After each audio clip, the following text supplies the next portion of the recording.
Thank you, Madam Deputy Speaker, for the opportunity to speak in this debate, and can I congratulate you on your election to sit in that place.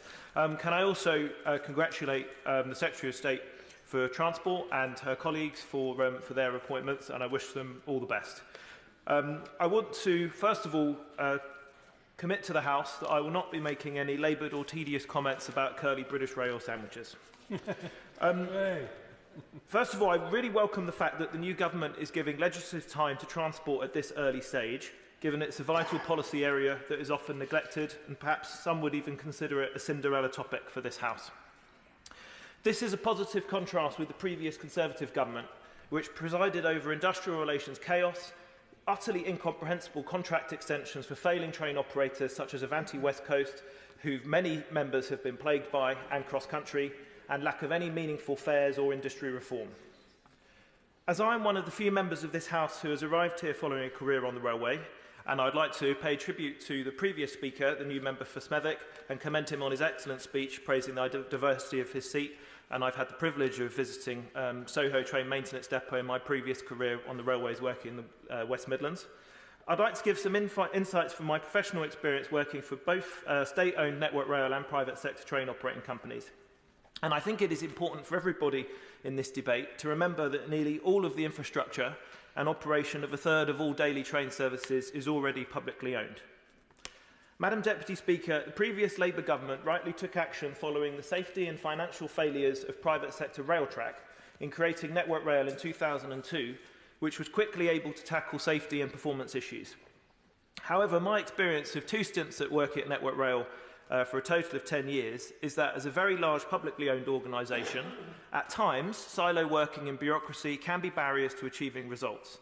Some of the issues facing Network Rail either in or near to my constituency include infrastructure reliability problems on the Great Western Main Line, severely overrunning engineering works affecting the Botley Road and many local residents in Oxford, and a very long construction process for Reading Green Park Station. I think it's important to note that being in the public sector does not inherently make everything better. In privatised train operating companies I work for, some of the main barriers to progress were not so much them being private sector as a lack of incentive to invest due to short franchise or contract terms and micromanagement by Department for Transport and Treasury. I joined London Midland in September 2013, a train operator that notionally was in the last year of its franchise. This meant that key investment decisions were deferred, such as on-train Wi-Fi, timetable improvements and car park enhancements.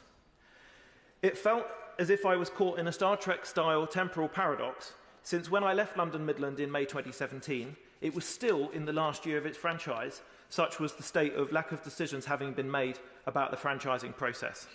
It's an example of how the potential for private sector benefit to the railway has often not been realised because of the flawed approach taken to franchising rather than the nature of the private sector.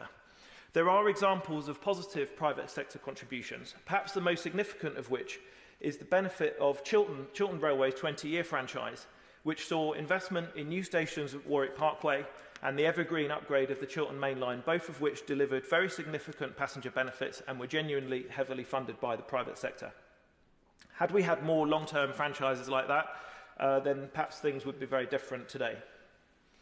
Madam Deputy Speaker, the bill being debated this evening will not tackle the issue of trains being owned privately and leased back, often at increased whole cost to operators.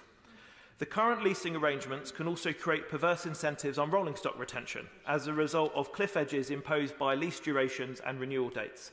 This has created shortages of capacity on a number of parts of the network in recent years, as short-term financial decisions have been taken to avoid rolling stock lease extensions. For example, on Southern with Class 455 trains and Great Northern with Class 365 trains.